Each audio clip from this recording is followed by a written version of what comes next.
วายความนอบน้อมแด่พระรัตนตรัยถวายความเคารพพระมหาเถระพระเถรานุเถระทุกท่านขอเจริญสุขญาติโยมสาธุชนที่กำลังติดตามรับฟังรายการจากสถานีวิทยุแห่งนี้ทุกท่านขอนำท่านผู้ฟังเข้าสู่รายการคดีโลกคดีธรรมพบกันวันนี้วันแรม12 ค่ำเดือน 12ตรงกับวันพุธที่ 27 พฤศจิกายนพระพุทธศักราช 2567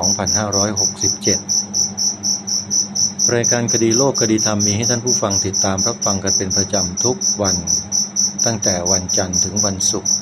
และวันเสาร์อาทิตย์ทางสถานีวิทยุแห่งนี้สาธุชนโดยทั่วไปสามารถดาวน์โหลดแอปพลิเคชันวิทยุพุทธศาสนาทั่วไทยเพื่อติดตามรับฟังรายการนี้ได้เป็นประจำทุกวันแอปพลิเคชันนี้รวบรวมสถานีวิทยุพระพุทธศาสนาแห่งชาติคลื่นต่างๆทั่วราชอาณาจักรไว้ในที่เดียวกันมากถึง47สถานีแล้วก็มีแนวโน้มจะเพิ่มขึ้นเรื่อยๆท่านอยู่ในภูมิภาคใดของประเทศเมื่อท่านดาวน์โหลดแอปพลิเคชันนี้ได้แล้วสามารถติดตามรับฟังสถานีวิทยุในภูมิภาคของท่านนั้นๆได้อย่างอิสระไม่ว่าจะเป็นภาคเหนือภาคอีสานตอนบนอีสานตอนกลางอีสานตอนใต้ภาคกลางภาคตะวันออกภาคตะวันตก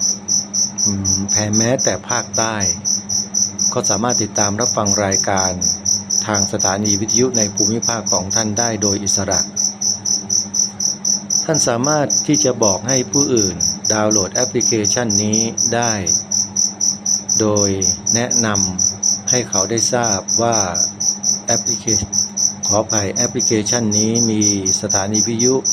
ในจังหวัดที่ท่านอาศัยอยู่ในภูมิภาคของท่านนั้นสามารถเปิดติดตามรับฟังได้อย่างอิสระตลอด24ชั่วโมงใครก็ตามที่บอกให้ผู้อื่นดาวน์โหลดแอปพลิเคชันนี้แล้วได้บุญญาติโยมวันนี้ทางรายการขอเริ่มต้นด้วยข่าวประชาสัมพันธ์งานหล่อพระพุทธรูปซึ่งจะเป็นพระประธานประจำมหาอุโบสถวัดป่าจริยธรรมพระประธานองค์นี้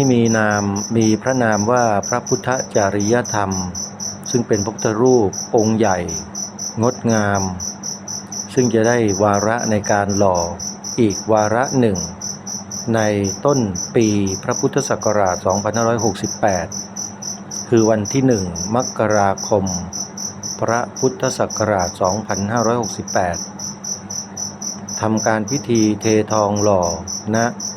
วัดป่าจริยธรรมตำบลนาดอกคำอำเภอนาด้วงจังหวัดเลยสาธุชนท่านใดที่สนใจที่จะร่วมบุญก็สามารถทำบุญทางออนไลน์กับทางวัดได้โทรศัพท์สอบถามรายละเอียดที่ท่านอาจารย์พระครูจริยสารธรรมเจ้าอาวาสวัดป่าจริยธรรมซึ่งในปัจจุบันท่านดำรงสมณศักดิ์เป็นพระครูสัญญาบัตรและมีตำแหน่งทางเจ้าคณะพระสังฆาธิการเป็นเจ้าคณะอำเภอด้วยนั่นก็คือเจ้าคณะอำเภอนาด้วงจังหวัดเลยใครที่จะร่วมทำบุญกับทางวัดป่าจริยธรรมก็สามารถโทรศัพท์สอบถามรายละเอียดได้ที่หมายเลข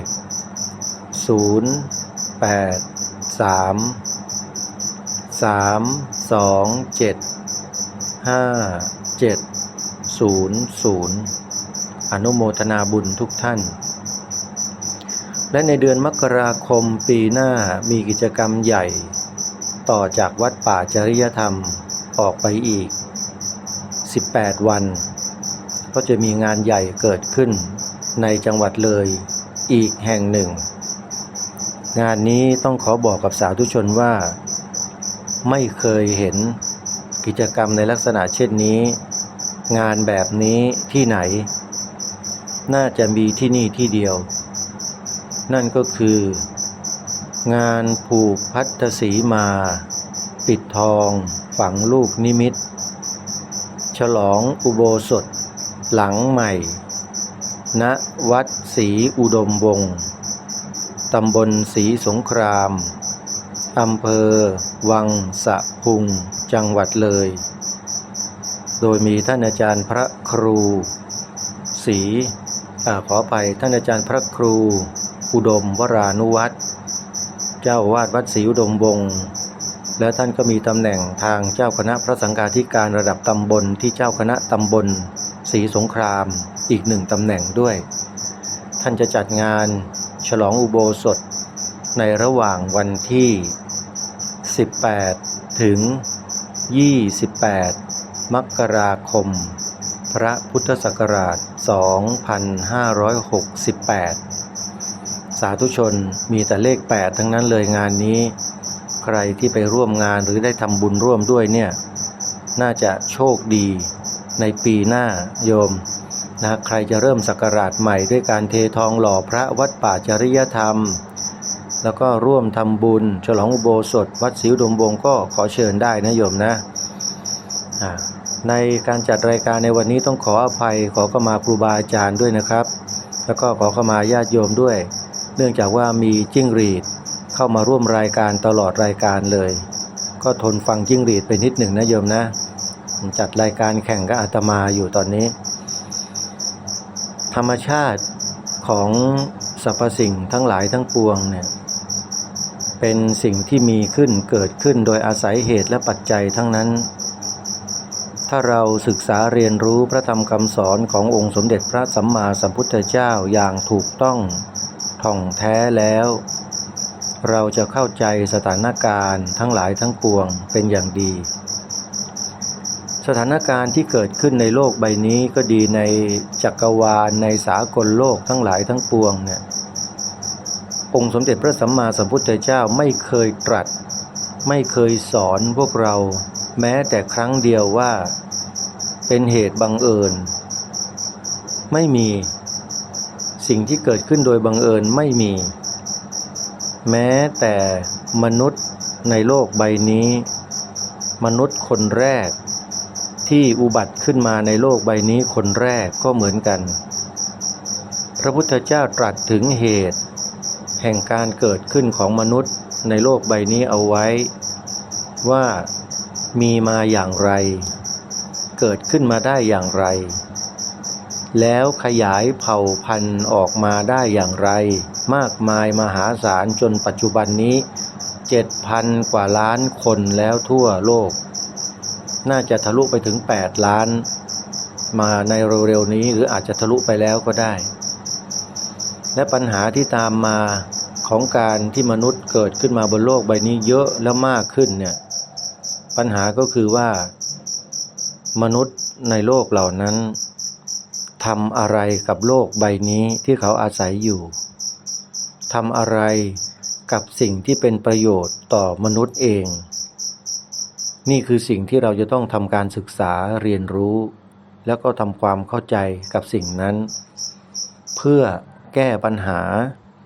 ที่เกิดขึ้นจากน้ำมือของมนุษย์ด้วยกันนี่แหละแต่มนุษย์อย่างพวกเราท่านทั้งหลายที่เป็นปุถุชนเป็นคนธรรมดาไม่มีฐานะตำแหน่งอำนาจอะไรมากมายเราจะช่วยได้อย่างไรหลายคนคิดว่าเราแค่คนเดียวเราแค่หมู่บ้านเดียวเราแค่ตำบลเดียวอำเภอเดียว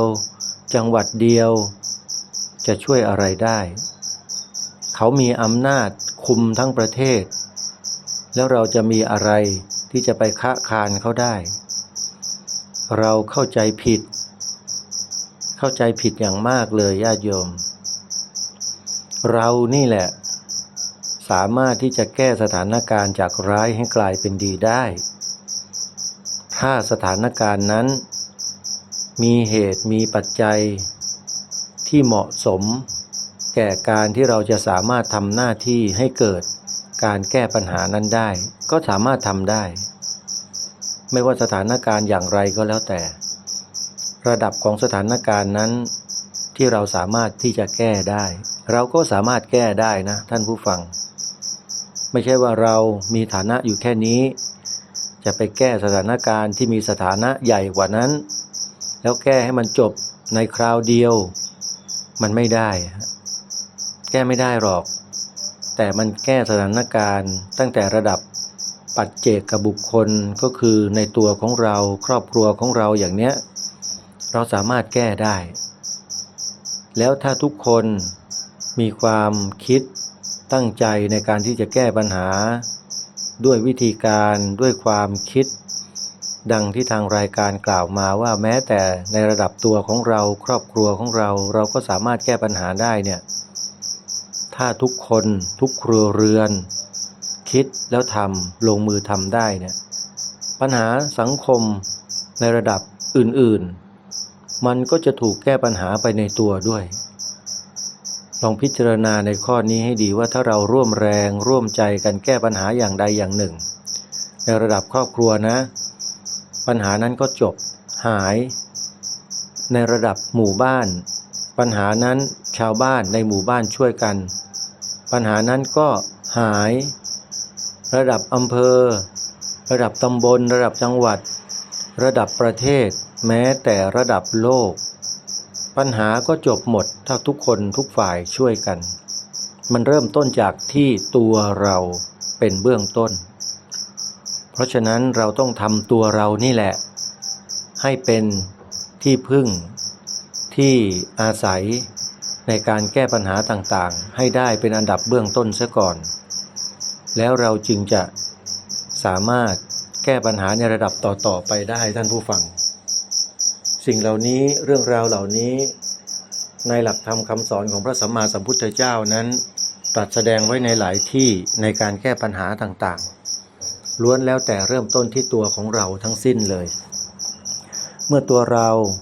สามารถแก้ปัญหาในระดับรอบตัวเราได้เนี่ยปัญหาอื่นๆก็จะสามารถแก้ได้โดยลำดับทุกสิ่งทุกอย่างมันเกิดจากจุดเล็กๆนะจุดเล็กๆเริ่มต้นจากตรงนั้นแล้วมันก็ค่อยๆขยายออกไปอันนี้ลองพิจารณาด้วยเหตุด้วยปัจจัยลองดูนะท่านผู้ฟังแต่ก่อนอาตมาภาพก็คิดอย่างทุกคนทุกท่านนั่นแหละเราตัวแค่นี้ไม่มีอำนาจไม่มีตำแหน่งหน้าที่การงานเราจะไปแก้ปัญหาอะไรสังคมเราช่วยไม่ได้หรอกคิดไม่ใช่คิดแค่อย่างนั้นหรือไม่ได้กล่าวแค่อย่างนั้นนะบางคนเนี่ยพอพูดอย่างนั้นกล่าวอย่างนั้นก็เลยไม่ทำเลยไม่คิดจะแก้และแถมยังเป็นคนไปเพิ่มปัญหาให้กับสังคมอีกต่างหากด้วยคือไม่นำพาไม่เดินไปข้างหน้าแล้วยังถอยหลังลงคลองแล้วการทำชีวิตอย่างเงี้ยมันจะเป็นการเสริมปัญหาหรือว่าเป็นการแก้ปัญหาท่านผู้ฟังจริงไหมฮะปัญหาสังคมของประเทศไทยของเราเนี่ยเป็นปัญหาที่เกิดขึ้นจากจุดเล็กๆเริ่มต้นเนี่ยมันจุดเล็กๆเท่านั้นแหละถ้าเราหาจุดนั้นเจอนะแล้วเราก็ขจัดจุดนั้นออกจุดของปัญหานั้นออกเนี่ยเราก็จะค่อยๆตามแก้ปัญหาในจุดอื่นๆที่มันเกิดขึ้นตามมาได้เหมือนอย่างที่รายการคดีโลกคดีธรรมได้ปรารภและพูดถึงเรื่องของการแก้ปัญหาบางอย่างในระดับชาติที่มันเกิดขึ้นเนี่ยหลายคนหลายท่านก็บอกว่าโอ้ยไปยุ่งกับเขาทำไมไม่ต้องไปพูดหรอกเรื่องธงชาติเรื่องจิตสำนึกเรื่องอะไรต่างๆพูดไปก็ไม่ได้ประโยชน์อะไรหลายคนก็ปรมาทตัวเองอันนี้ไม่ได้ปรมาทอาตมานะอาตมาถือว่าไม่ได้ปรมาทอาตมาหรอกเขาปรมาทตัวเขาเองคนเหล่านี้จะมองไม่เห็นศักยภาพของตัวเองว่าสามารถทำได้เมื่อเขามองไม่เห็นความสามารถของตัวเองว่าทำได้เขาก็จะไม่ทำอะไรเลยเมื่อไม่ทำอะไรเลยการแก้ปัญหามันก็จะไม่เกิดขึ้นเลยเมื่อการแก้ปัญหาไม่เกิดขึ้นเลยแล้วคิดว่าปัญหานั้นจะจบลงได้ไหมท่านผู้ฟังไม่มีวันที่จะจบหรอกฮะมันก็เป็นของมันอยู่อย่างนั้นแหละคาราคาซังแล้วก็ทับถมมากขึ้นเป็นดินพอกหางหมูกลายเป็นปัญหาที่ใหญ่โตขึ้นโดยลำดับเหมือนอย่างบางพื้นที่ของจังหวัดในประเทศไทยของเราที่ปล่อยให้มันเริ่มต้นขึ้นมาแล้วไม่แก้ปัญหาตั้งแต่ต้นไง แล้วก็ปล่อยให้มันเป็นดินพอกหางหมูขึ้นทุกวันทุกวันทุกวันพอแก้ไม่ได้ทีนี้ก็ตามน้ำสินะแก้ไม่ได้ก็นำเอาดินไปพอกเพิ่มเข้าไปอีกปัญหามันก็ใหญ่โตขึ้นไปเดี๋ยวมันก็จะกลายเป็นปัญหาระดับชาติบ้านเมืองในที่สุดในอนาคตจริงหรือไม่นี่แหละเพราะพวกเราไม่ร่วมด้วยไม่ช่วยกันแก้ปัญหาแม้แต่เรื่องในระดับการแก้ปัญหาด้วยวาจาหรือคำพูดเนี่ยเราก็แก้กันไม่ได้ไม่ยอมจะช่วยแก้กันให้กล่าวให้แสดงให้พูดไปในทิศทางเดียวกันยืนหยัดอยู่บนความถูกต้องอันเดียวกันเราก็ไม่ทำกันคนที่ไม่ทำไม่ว่า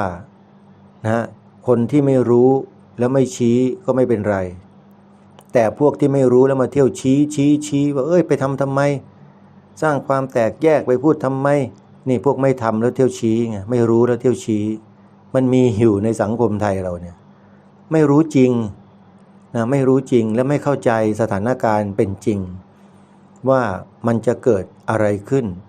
ถ้าหากไม่ร่วมด้วยไม่ช่วยกันแก้ปัญหานี่คือสิ่งที่ทางรายการย้ำมาโดยตลอดว่าเราต้องช่วยกันนะวาจาเราเนี่ยเป็นประโยชน์ถ้าเราใช้ให้เป็นประโยชน์มันก็จะเป็นประโยชน์อย่างสม่ำเสมอแต่ถ้าหากเราไม่ใช้เลยเรานิ่งเฉยแล้วแถมยังใช้วาจามาลบหลู่มาดูหมิ่น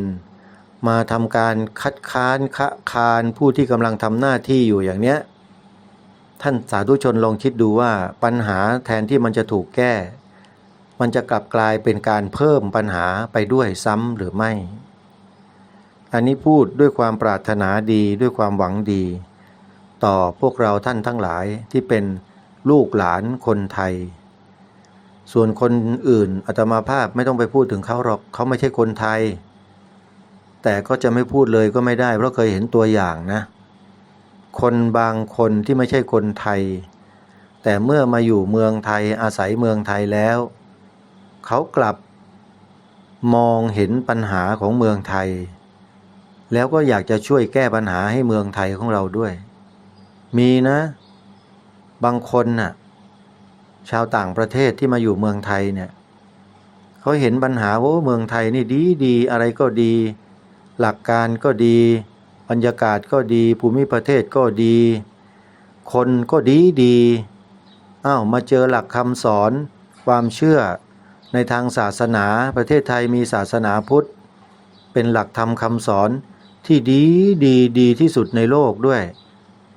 แต่ทำไมประเทศไทยถึงเป็นอย่างนี้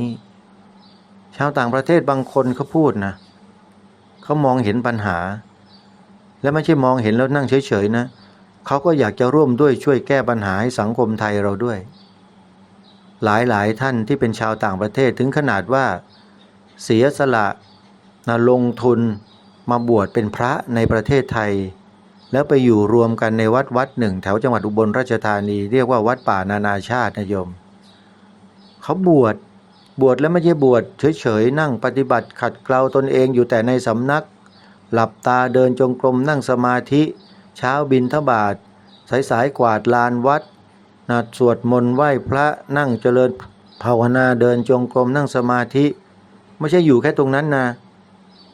ท่านที่มีความสามารถก็ออกไปเผยแผ่ไปบอกไปสอนพี่น้องประชาชนคนไทยชาวบ้านกันโดยลำดับตั้งแต่ระดับวัดระดับตำบลหมู่บ้านอำเภอจังหวัดตอนนี้เป็นระดับประเทศแล้วจะเป็นไปในระดับโลกด้วยซ้ำไปคือเผยแผ่พระพุทธศาสนาด้วยหลักธรรมคำสอนที่ถูกต้องตรงตามสภาวะตามความเป็นจริงแล้วก็ไม่ดูถูกไม่ดูหมิ่นผู้อื่นไม่นำเอาธรรมะไปว่าคนนู้นว่าคนนี้ประมาทคนนั้นประมาทคนนี้ไม่มีเลยนะพระฝรั่งเนี่ยท่านไม่ได้ทำเช่นนั้นเลยแต่คฤหัสถ์ที่คิดว่าตัวเองเนี่ยมีความรู้ความสามารถรู้นู่นรู้นี่ไปอ้างคำสอนพุทธเจ้าไปอ้างพระไตรปิฎกไปปรมาทไปดูหมิ่นดูถูกผู้อื่นเขาเนี่ยโยมว่าการกระทำเช่นนี้มันเหมาะไหมควรไหมที่ไปทำลักษณะดังกล่าวลองพิจารณาให้ดีท่านผู้ฟังอาตมาภาพนี่ไม่ได้เข้าข้างใครนะเข้าข้างความถูกต้องความเหมาะสม ความควรไม่ควรพระสัมมาสัมพุทธเจ้าของเราเมื่อสมัยพระองค์ยังทรงมีพระชนอยู่พระองค์พระพุทธดำเนินไป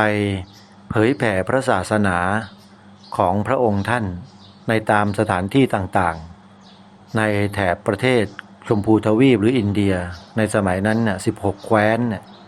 ทั้ง16 แคว้นเนี่ยนะพระองค์เสด็จพระพุทธดำเนินไปเนี่ยแบบบัวไม่ช้ำน้ำไม่ขุ่นคำนี้เนี่ยเป็นคำที่ลึกซึ้งมากบัวไม่ให้ช้ำน้ำไม่ให้ขุ่นบัวเกิดจากน้ำในใต้น้ำที่บัวอาศัยเกิดขึ้นนั้นเป็นดินโคลนตมที่สกปรกใช่ไหมโยมนะมองให้ลึกนะ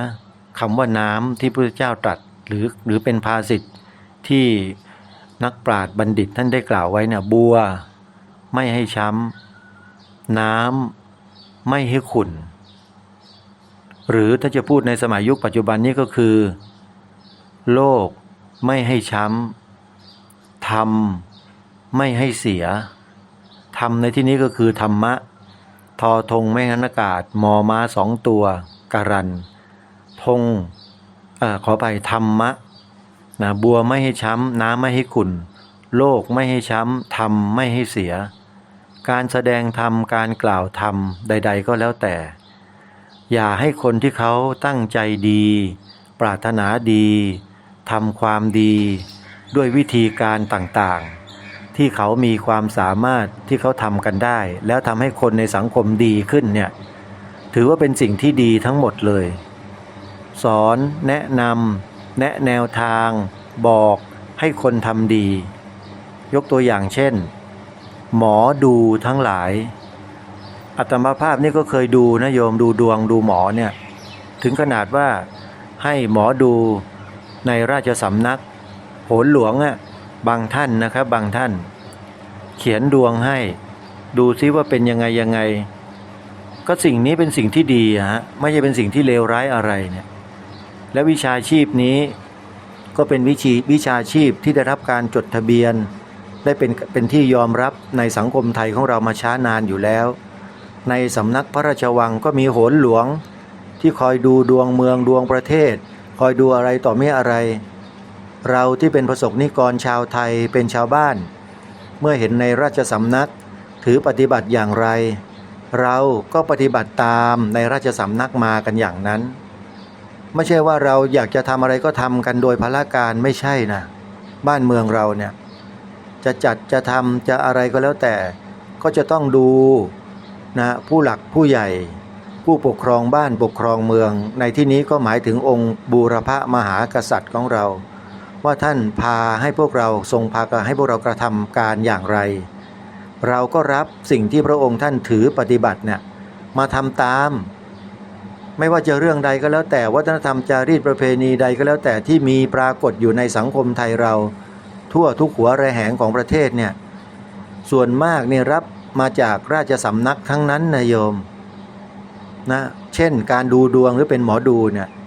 ทุกคนก็ไปศึกษาไปเรียนรู้หลายต่อหลายปีกว่าจะสำเร็จวิชาการเหล่านี้มาได้แล้วก็มาทำมาหากินอย่างสุจริตไม่เคยไปช่อโกงไปหลอกลวงใครทุกคนนั้นยินดีที่จะจ่ายค่าวิชาชีพค่าหมอดูต่างๆที่เขาไปศึกษาเล่าเรียนมาเป็นอย่างดีแล้วคนที่ดูเสร็จแล้วหมอดูแนะนำให้ไปทำอะไรรู้ไหมท่านทำแต่ความดีทั้งนั้นมีหมอดูคนไหนที่เมื่อดูดวงให้กับประชาชนคนที่มาดูหมอแล้วเนี่ยบอกว่าคุณต้องไปแก้ปัญหาอย่างนี้นะไปเอา M16 ไปไล่ยิงพระแล้วเอาระเบิดไปใส่บาตรให้พระไปดักพระที่เดินบิณฑบาตนะให้ตายหลายๆรูปถึงจะได้บุญถึงจะชีวิตจะดีขึ้นมีหมอดูคนไหนแนะนำคนที่ไปดูดวงให้ทำความชั่วความเลวแบบนี้ไหมโยมมีแต่จะให้ไปถวายสังฆทานไปนุ่งขาวห่มขาวถือศีล8ไปบวชเนกขัมมะเพื่อจะไปแก้กรรมนะไปที่วัดนั้นวัดนี้นะแล้วต้องถือพระรัตนตรัยต้องมีศีล5ให้บริบูรณ์แล้วคุณจะดีขึ้น หมอดูแนะนำให้คนเข้าวัดโยมแต่ทำไมจึงไปปรมาสโดยอ้างคำสอนพระพุทธเจ้าด้วยเล่าทำไมไปทำเช่นนั้นหลายคนไม่ได้มองว่าการกระทำเช่นนั้นน่ะเป็นการทำลายพระพุทธศาสนาหลายคนไม่มองอย่างนั้นนะแต่อาตมามองทำไมถึงมองอย่างนั้นล่ะก็เพราะเหตุว่าเขาไปอ้างคำสอนพระพุทธเจ้ามากล่าวร้ายบุคคลอื่นแล้วก็บอกว่าพระพุทธเจ้าสอนอย่างนั้นโยมนี่คือการทำลายพระพุทธเจ้าเนี่ยคนที่ถูกเขาปรมาสแล้วแอบอ้างคำสอนพระพุทธเจ้าเนี่ยขอไปแล้วเขาจะศรัทธาพระพุทธเจ้าไหมเมื่อเขาถูก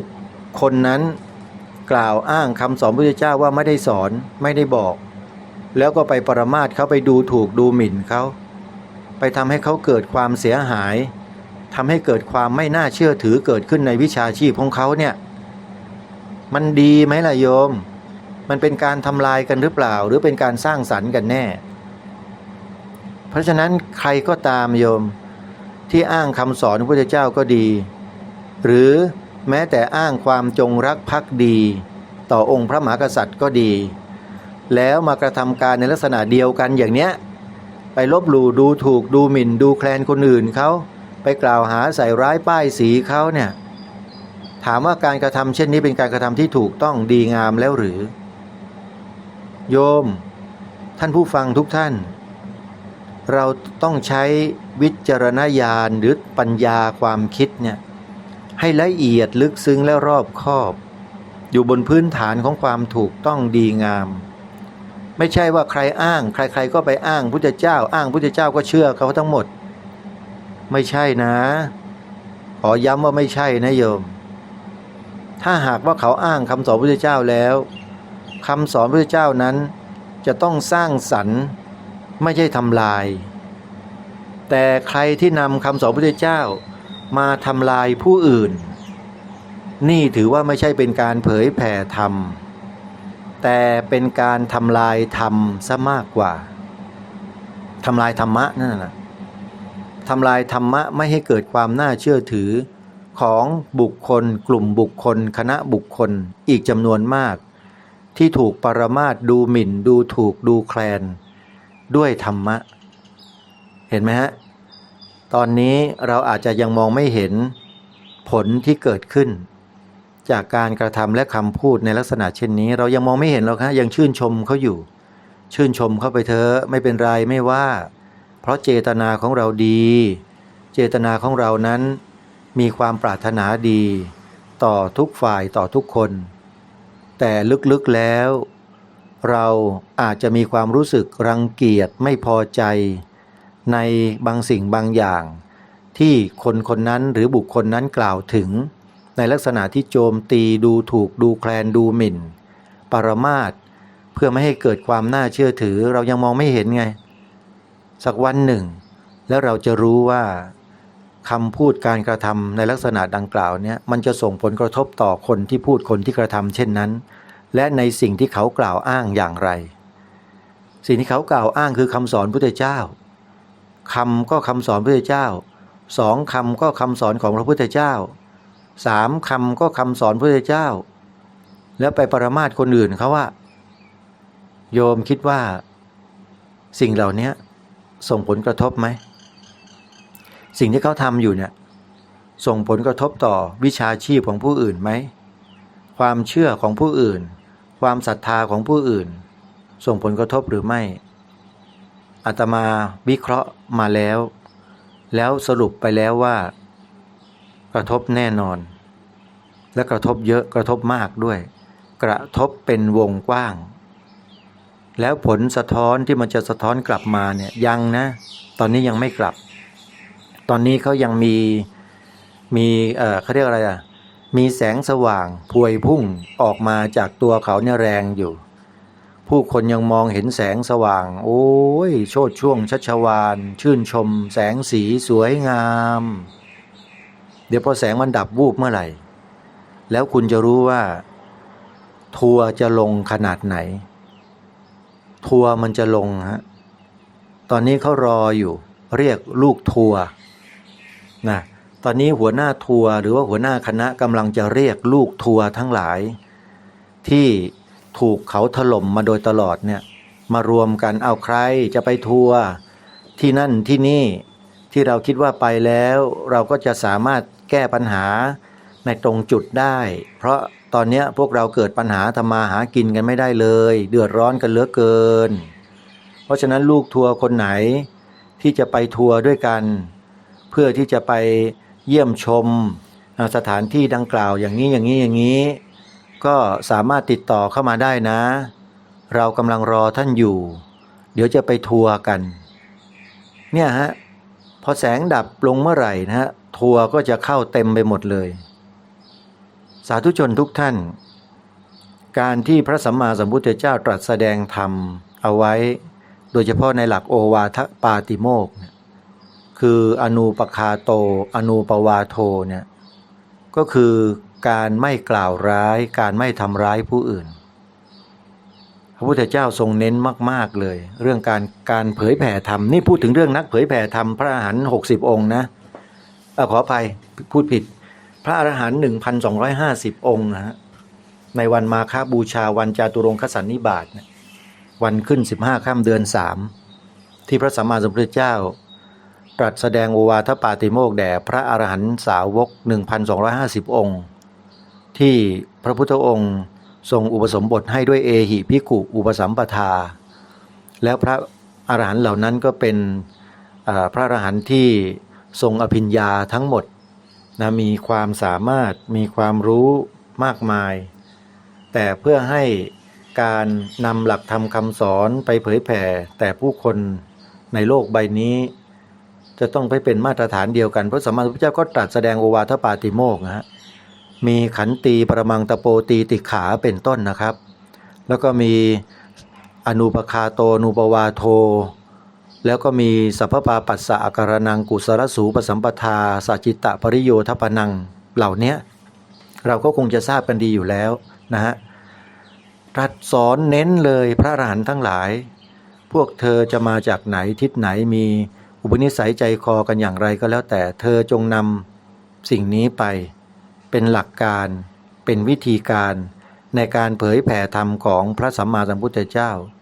เพื่อประโยชน์สุขของปวงมหาประชาชนอย่างกว้างขวางสืบต่อไปและพระอรหันต์เหล่านั้นก็ออกไปนะจาริกไปนะกล่าวธรรมแสดงธรรมเพื่อโปรดผู้คนในสังคมยุคนั้นอย่างกว้างขวางและเกิดเป็นผลสำฤทธิ์ที่ดีงามจนพระพุทธศาสนาทรงอยู่มาถึงพวกเราในประเทศไทยถึง 2,600 กว่าปีมาแล้วโยมลองคิดดูว่าประเสริฐเลิศและเป็นประโยชน์ต่อพวกเรามากมายขนาดไหนจากการที่พระสัมมาสัมพุทธเจ้าตรัสแสดงธรรมสอนธรรมแก่พวกเราตั้งแต่ต้นจนกระทั่งถึงปัจจุบันนี้แล้วก็จะเป็นเช่นนี้ไปต่อไปในอนาคตอีกยาวนานเลยแล้วอย่าลืมว่าในโลกของเราเนี่ยมีพระสัมมาสัมพุทธเจ้าทรงอุบัติขึ้นมาสอนธรรมถึง5 พระองค์นะโลกที่เราอาศัยอยู่เนี้ยยังเหลืออีก1 พระองค์นะโยมจงดีใจเถอะที่เราเนี่ยเกิดมาเป็นมนุษย์แล้วได้พบพระพุทธศาสนาได้ศึกษาเล่าเรียนและปฏิบัติตามหลักธรรมคำสอนของพระพุทธองค์โดยมีพระสงฆ์เป็นผู้นำโยมพระสงฆ์เนี่ยเป็นผู้นำญาติโยมมาตั้งแต่ดึกดำบรรพ์ตั้งแต่ไหนแต่ไรมาแล้วทำไมจึงต้องเชื่อถือพระสงฆ์เพราะพระสงฆ์ท่านศึกษาเล่าเรียนหลักธรรมะปฏิบัติของพระสัมมาสัมพุทธเจ้ามาอย่างถูกต้องตรงตามหลักคัมภีร์ที่มีปรากฏคือพระไตรปิฎกอัตถกถาดีกาท่านศึกษามาเป็นอย่างดีท่านจึงเข้าใจในบริบทของสังคมและการอยู่ร่วมกันในสังคมเป็นอย่างดีคณะสงฆ์จึงได้กำหนดรูปแบบในงานของคณะสงฆ์เอาไว้ถึง6 ด้านนะโยมเพื่อบูรณาการให้สังคมนี้อยู่รอดปลอดภัยได้นั่นก็คืองานพระศาสนา6 ประการที่พระสงฆ์เราจะต้องนำไปใช้ไปทำไปปฏิบัติ 1. การปกครองจำเป็นที่หมู่สงฆ์จะต้องมีระบบการปกครองเป็นชั้นๆลงไปเรียกว่าเป็นการบังคับบัญชาล้อมาจากระบบราชการในราชสำนักของพระมหากษัตริย์ของเรานั่นแหละนะก็พระสงฆ์ก็ได้นำมาใช้เพื่อให้สอดคล้องกับทางการนะเพื่อให้เป็นไปด้วยกันจึงมีระบบการปกครองของคณะสงฆ์ขึ้นแล้วก็ตราเป็นพระราชบัญญัติปกครองคณะสงฆ์ตั้งแต่รัชสมัยของพระบาทสมเด็จพระจุลจอมเกล้าเจ้าอยู่หัวรัชกาลที่5เป็นต้นมาและพระราชบัญญัติคณะสงฆ์นี้ก็ใช้มาจนกระทั่งถึงปัจจุบันแล้วก็มีการเปลี่ยนแปลงแก้ไขเพิ่มเติมมาโดยลำดับนะฮะแล้วก็มีการยกเลิกบางฉบับแล้วก็มาใช้ฉบับใหม่แล้วก็แก้ไขเพิ่มเติมมาปัจจุบันนี้ก็ยังใช้กันอยู่เพราะฉะนั้นงานปกครองคณะสงฆ์เนี่ยทำให้หมู่สงฆ์คณะสงฆ์เกิดความดีงามน่าเลื่อมใสน่าศรัทธามาโดยตลอดโยมไปประเทศไหนก็ตามโยมดูพฤติการดูพฤติกรรมของพระสงฆ์ในแต่ละประเทศทั่วโลกดูเถอะจะหาความงดงามมีศีลจารวัตรเหมือนอย่างพระสงฆ์ในประเทศไทยเราเนี่ยยากบอกได้เลยว่ายากนะฮะการนุ่งห่มการครองจีวรการเดินการก้าวย่างการกล่าวการแสดงการพูดทุกอย่างนั้นมีระบบระเบียบแบบแผนดีงามที่ถือปฏิบัติกันมาโดยตลอดแต่ในปัจจุบันนี้ที่มีออกนอกลู่นอกทางนอกธรรมนอกวินัยไปบ้างก็มีมันก็มีทั่วไปนั่นแหละแต่มีน้อยโยมมีไม่มากอย่างที่กำลังเป็นข่าวอยู่ตอนนี้ก็มีอยู่แค่รูปเดียวในจำนวน300,000 รูปมีพระสงฆ์รูปเดียวโยมที่ปีนเสาโยมแล้วเราจะไปเดือดร้อนทำไมนะอันนั้นก็เป็นภารกิจหน้าที่ของท่านต้องการจะปีนเสาไปเพื่อเหตุผลอะไรของท่านก็แล้วแต่ถ้าเรามองในแง่ที่ดีมันก็ดีได้นะแต่ถ้ามองในแง่ร้ายมันก็ร้ายเสมอจริงไหมฮะแต่สื่อเมืองไทยเราเนี่ยไม่เคยนำเสนอในทางที่เป็นแง่ดีของท่านนะเสนอแต่แง่ร้ายคนก็รังเกียจท่านพอรังเกียจมากเข้าก็อัดอั้นตันใจทนไม่ไหวก็กระโดดถีบท่านข้างหลังหน้าขมำหัวล้มทิ่มเลยตามที่เป็นข่าวนี่ขออภัยนะฮะท่านผู้ฟังอันนี้พูดตามข่าวที่ปรากฏมีทั้งภาพมีทั้งเสียงชัดเจนเลยคือท่านถูกคนหมวกแดงเนี่ยถีบท่านกระโดดถีบข้างหลังด้วยโยมบุคคลที่กระทำการอย่างนี้กับพระสงฆ์โยมคิดว่าเป็นคนเช่นไรเอาลองคิดดูสิแล้วโยมคิดว่ามันเกิดจากสาเหตุอะไรพิจารณากันให้รอบคอบให้ละเอียดนิดหนึ่งอาตมาภาพเป็นคนที่ชอบคิดพิจารณาละเอียดพิจารณาถึงเหตุถึงปัจจัยถึงการเป็นมาเป็นไปต่างๆว่ามันเริ่มต้นจากจุดไหนจุดเริ่มต้นเนี่ยแล้วจุดนั้นมันคืออะไรยังไงแล้วทำไมถึงต้องเป็นเช่นนั้นเพราะอะไรคือคนเราต้องพิจารณาด้วยเหตุด้วยผลไม่ใช่ใช้กำลังเหมือนงัวเหมือนควายคือขวิดกันอย่างเดียวพอเจอก็ขวิดเลยเหมือนกับคนที่ไอ้หมวกแดงนั่นน่ะพอเจอพระที่ตนเองไม่ชอบก็ถีบเลยเงี้ยเหมือนงัวเหมือนควายทำอย่างนั้นน่ะเราเป็นมนุษย์ไม่ใช่งัวใช่ควายโยมไปทำอะไรกันแบบนั้นมีใครชอบมั่งถามหน่อยเถอะกับการกระทำอย่างนั้นกับพระโยมชอบไหมถึงท่านจะไม่ดียังไงผิดยังไงก็ตามใช้เหตุใช้ผลมาพูดมาคุยมาแก้ปัญหากันไม่ได้ใช้กำลังขวิดกันแบบนั้นถ้าคนเราทำตัวให้เหมือนงัวเหมือนควายกันทั้งประเทศโยมว่าบ้านเมืองนี้มันจะสงบสุขร่มเย็นไหมโยมไม่มีทางแล้วครับมันก็ฆ่ากันตายหมดแหละเนี่ยเขาบอกว่าบ้านเมืองมันมีขื่อมีแปรไงแล้วต้องอยู่กันอย่างสงบร่มเย็นถ้อยทีถ้อยอาศัยอยู่กันไปดีบ้างไม่ดีบ้างปะปนกันไปอย่างนี้แหละในโลกเนี่ยนะและไอ้คนที่ทำพระเนี่ยมันดีนะมันดีมากเหรอโยมอาตมาก็อยากจะเจอคนนี้จังเลยไม่รู้มันยังมีชีวิตอยู่หรือเปล่าเห็นบอกว่าเป็นลูกศิษย์ของใครก็ไม่รู้แถวนครปฐมนะอาตมาไม่ใช่นักเลงหรอกโยมแต่อยากจะเจอแล้วคุยเนี่ยทำไมทำอย่างนั้นเพราะอะไรนะอาตมาก็มีคนอยู่ข้างหลังด้วยนะเวลาพูดกับคนนี้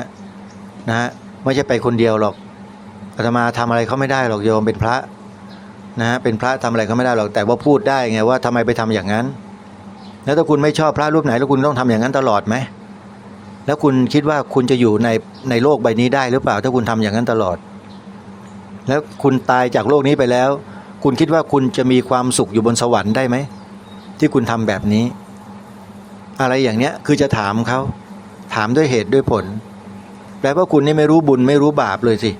ถึงเขาทำอย่างนั้นได้ถ้าอย่างนี้คุณก็ต้องโดนการกระทำที่ตอบสนองคุณหนักกว่านี้หลายเท่าคุณจะรับได้ไหมนี่คือการถามด้วยเหตุด้วยผลไม่ใช่ว่าจะหาเรื่องใครนะเพราะอาตมาภาพไม่หาเรื่องใครอยู่แล้วแต่จะมักจะถูกคนอื่นหาเรื่องมากกว่าเพราะการที่เราพูดตรงพูดจริงพูดคำที่ถูกต้องและเหตุและผลไอ้คนที่ไม่มีเหตุไม่มีผลใช้แต่อารมณ์เหมือนงัวเหมือนควายเนี่ยมันไม่ค่อยชอบหรอกกับคำพูดที่อาตมาพูดเนี่ยอาตมาก็ไม่มีปัญหากับคนพวกนี้อยู่แล้วเพราะเราไม่ได้ไปทำอะไรเขาเนี่ยเขามีความรู้สึกนึกคิดความคิดเห็นที่ผิดแบบนั้นเองก็ช่วยอะไรไม่ได้ไงนะเรามีความคิดความเห็นที่ถูกต้องตรงตามหลักจารีตประเพณีของชาติบ้านเมืองแล้วเราก็รักษาสืบสารมาต่อมาจากบรรพชนของเราอย่างที่ทางรายการได้ย้ำถึง2ประโยคที่พูดไปเมื่อวานนี้เมื่อวันซืนเนี้ยญาติโยมก็คงจะจำกันได้ถ้าเราช่วยกันคนละไม้คนละมือเนี่ยนะสิ่งเหล่านี้ก็จะคงทรงอยู่คู่ประเทศชาติบ้านเมืองนี้ไปอีกนานแสนนานเลยแต่ถ้าเราเงียบเฉยเงียบเฉยเงียบเฉยก็จะทำให้สิ่งเหล่านี้หายไปแล้วมันจะมีสิ่งแปลกปลอมสิ่งที่เปื้อเจือปนเนี่ยเข้ามาแล้วก็ครอบครองในที่สุดท่านผู้ฟังมันถึงขนาดมันจะครอบครองเลยนะมันถึงเข้าไปอยู่ในระบบการปกครองของประเทศอ่ะสิ่งเหล่านี้เข้าไปอยู่ในระบบการปกครองนะอันนี้พูดแค่นี้คิดว่าหลายๆท่านที่ติดตามสถานการณ์หรืออยู่ในสถานการณ์จริงๆก็คงจะทราบดีว่าที่พูดแบบนี้หมายถึงอะไรนะคงไม่ต้องไปเอ่ยทั้งหมดหรอกโยมเพราะว่าพอเอ่ยหมดแล้วโยมก็รับอะไรไม่ได้ก็หาว่าอาตมาไปด่าไปว่าคนนู้นคนนี้เขาทั้งที่ไม่ได้ว่าพูดด้วยหลักการด้วยเหตุผลนะเนี่ยคนเราเนี่ยบางทีมันก็ฟังไม่ได้ความนะแล้วก็พิจารณาไม่ถึงที่สุดแล้วก็หยุดอยู่ตรงที่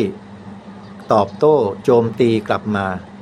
ก็จะเป็นลักษณะอย่างนี้แหละคนเรามันก็มีอยู่ในสังคมนั่นแหละท่านผู้ฟังแต่ก็มีหลายๆท่านนะที่มีความเข้าใจฟังแล้วก็เกิดความรู้ความเข้าใจได้ง่ายๆเพราะมีปัญญาคนที่มีปัญญาโยมคิดได้กับสิ่งที่อาตมาภาพพูดเนี่ยเข้าใจได้อย่างคุณโยมแม่จันทิพย์ที่อยู่จังหวัดเชียงใหม่เนี่ยโยมก็ทำบุญกับอาตมาภาพมาในฐานะสวนป่าสามัคคีธรรมที่จะจัดงานเปิดป่าฟังธรรมเมื่อเร็วๆจะถึงเร็วๆนี้แล้วเนี่ยในเดือนธันวาคมเนี่ยนะโยมแม่จันทิพย์ก็ไปชวนญาติธรรมหลายๆท่านหลายๆคนซึ่งอาตมาภาพเองก็จำชื่อของญาติโยมทั้งหมดนะไม่ได้แต่ว่าผู้นำเนี่ยก็คือโยมแม่จันทิพย์นั่นแหละต้องขออนุโมทนาบุญกับโยมแม่จันทิพย์แล้วก็คณะที่ร่วมทำบุญกับโยมแม่จันทิพย์มาด้วยเนอะโยมเนอะอาตมาภาพเนี่ยมีความรู้สึกปราบปลื้มยินดีมีความดีใจมากที่ญาติโยมนะไม่ทอดทิ้งอาตมาภาพที่ทำงานมาเป็นระยะเวลากว่า20 ปีแล้วก็ไม่เคยมีญาติโยมนะที่โทรศัพท์เข้ามาอย่างโยมแม่จันทิพย์นะฮะแล้วก็อีกหลายๆโยมแม่ในจังหวัดเชียงใหม่นะอยู่ดอยสะเก็ดอย่างเงี้ยอยู่สารพีอยู่อำเภอเมืองนะฮะอยู่อำเภอดอยหล่อแล้วก็หลายๆอำเภอนะในเชียงใหม่ที่ฟังรายการอยู่ต้องขอกราบขอบพระคุณท่านอาจารย์พระครูสมุวิสุวัฒน์วรกิจโจผู้อำนวยการสถานีวิทยุพระพุทธศาสนาแห่งชาติประจำจังหวัดเชียงใหม่วัดฝายหินตำบลสุเทพอำเภอเมืองจังหวัดเชียงใหม่ไว้ในโอกาสนี้เป็นอย่างยิ่งครับพระอาจารย์ที่ได้สนับสนุนรายการคดีโลกคดีธรรมด้วยดีมาโดยตลอดเลยก็ผมเองยังละอายใจตัวเองผมอยู่ว่าเวลามีงานวัดฝายหินนะผมไม่ค่อยได้ไปเลยเพราะว่าติดภารกิจอยู่ในส่วนกลางแล้วก็ทำงานอยู่ที่ทางอีสานเนี่ยก็หวังไว้ครับหวังไว้ในใจอยู่สักวันหนึ่งจะพาคณะพาญาติโยมไปเยี่ยมไปเยือนในกิจกรรมของวัดฝายหินสักครั้งหนึ่งนะครับเพื่อไปเยี่ยมเยือนญาติโยมของพวกเราด้วยที่เป็นแฟนคลับที่เป็นผู้ติดตามรับฟังรายการคดีโลกคดีธรรมอยู่เนี่ยแล้วเดี๋ยวจะประกาศให้ญาติโยมได้ทราบเบื้องต้นนะโยมตั้งแต่เนิ่นๆถ้าจะไปเนี่ยก็จะพาคณะญาติโยมไปเที่ยวไปทัวร์กันสักครั้งหนึ่งเพื่อไปร่วมทำบุญกับทางวัดฝายหิน แล้วก็อีกวัดหนึ่งด้วยโยมก็จะไปด้วย เมื่อไปวัดนี้แล้วไม่ไปวัดนู้นไม่ได้ นั่นก็คือวัดหนองกายอยู่ที่ตำบลสันป่ายางอำเภอแม่แตงจังหวัดเชียงใหม่ก็ต้องขอกราบขอบพระคุณท่านพระอาจารย์ประหลัดประเสริฐโชติปัญโยเจ้าวาดวัดหนองกายซึ่งเป็นพระที่มีสติมีปัญญามีความสามารถทำรงรักษากิจการงานของพระพุทธศาสนาไว้ในพื้นที่ได้อย่างเข้มแข็งได้อย่างเหมาะสมได้อย่างดีงามมากๆเลยโยมในปัจจุบันนี้วัดหนองกายกำลังสร้างอุโบสถทรงเจดีย์พุทธคยาโยมพ่อโยมแม่ทั้งหลายไปช่วยกันเน้อโยมเด้อให้อุโบสถหลังนี้เสร็จและอาตมาภาพไม่แน่จะพาคณะญาติโยมไปฉลองอุโบสถที่วัดหนองกายด้วยนะโยมนะถ้าเสร็จแล้วเนี่ยยังไงก็ช่วยท่านพระอาจารย์เจ้าวาดวัดหนองกายสร้างอุโบสถกันเด้อโยมเน้อให้แล้วเสร็จบริจาคกันได้ทุกวันโยมนะใครที่ร่วมบุญก็นะเข้าไปดูรายละเอียดนะในเว็บไซต์ใน Google นะพิมพ์คำว่าวัดหนองกาย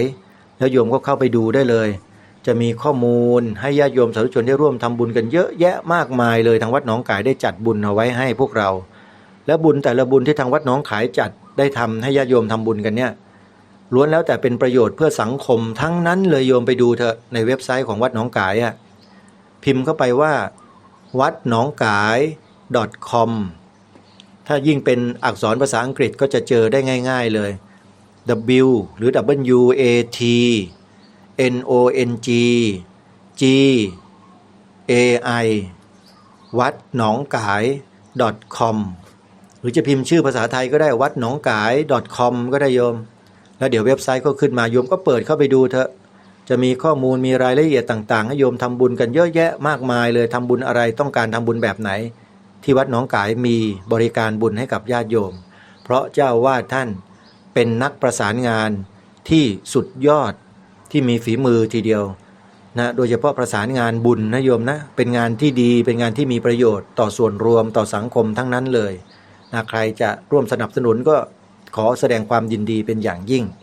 อนุโมทนาบุญทุกๆท่านนะโยมนะสำหรับกิจกรรม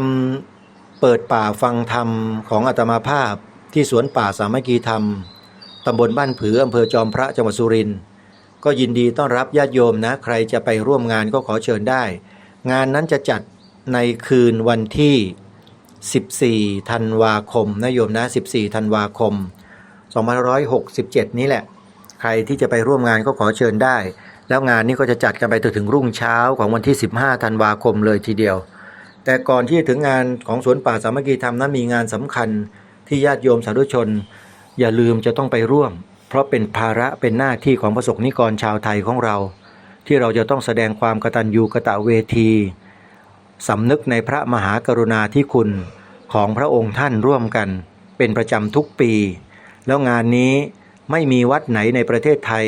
จะจัดได้ดีและยิ่งใหญ่เท่ากับวัดนี้นั่นก็คือวัดศรีอุดมวงศ์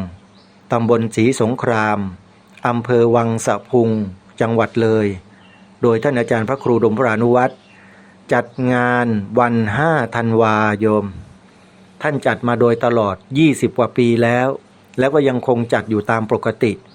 อาตมาภาพก็จะไปร่วมงานกับท่านด้วยในวันที่4ธันวาคมจะมีการแสดงธรรมสอดแจ้งที่วัดศรีอุดมวงศ์นะโยมนะใครจะไปร่วมงานก็ขอเชิญได้ไปช่วยกันโยมไปร่วมกันแสดงออกนะนี่คือการแสดงออกของประสบนิกรชาวไทยนะโยมไม่ใช่มาทำงานเพื่ออะไรนะเพื่อถวายเป็นพระราชกุศลแด่พระองค์ท่านถึงแม้ว่าพระองค์ท่านจะเสด็จสู่สวรรคาลัยไปนานแล้วก็ตามแต่ความสำนึกในพระมหากรุณาธิคุณของพวกเราชาวไทยยังคงมีอยู่เวทีที่จะทำให้เราแสดงออกนั้นหายากณบัดนี้วัดศรีอุดมวงศ์จัดให้ทุกปีโยมเราควรจะมากันนะใครไม่มาเนี่ยน่าเสียดายมากน่าเสียดายจริงๆเพราะงานนี้ไม่ได้จัดกลางแจ้งอยู่ในศาลาลานปฏิบัติธรรมโยมของวัดนะไม่ต้องกลัวน้ำค้างนะมาได้เลยโยมนะปีนี้จัดอยู่ในศาลานะก็ขอเชิญชวนทุกท่านมาร่วมงานกัน4ธันวาคมมาร่วมงานปฏิบัติธรรมเฉลิมพระเกียรติถวายเป็นพระราชกุศล แด่องค์พระบาทสมเด็จพระบรมชนกาธิเบศรมหาภูมิพลอดุลยเดชมหาราชบรมนาถบพิตรรัชกาลที่ 9 ร่วมกัน 4 ธันวาคม ไปจนถึงเช้าวันที่ 5 ธันวาคมทำบุญตักบาตรร่วมกันตอนเช้าก็เป็นอันเสร็จพิธีเหมือนเดิมแล้วไปพบกันที่วัดศรีอุดมวงศ์นะโยมนะ 4 ธันวาคมอย่าลืมนะจดไว้วันนี้เวลาของรายการหมดแล้วท่านผู้ฟังต้องขอสมมุติยุติไว้แต่เพียงเท่านี้พบกับรายการได้ใหม่ในวันต่อไปขอความสุขความสวัสดีในธรรมแห่งองค์สมเด็จพระบรมศาสดาสัมมาสัมพุทธเจ้าจงปรากฏเกิดมีขึ้นในจิตใจของท่านผู้ฟัง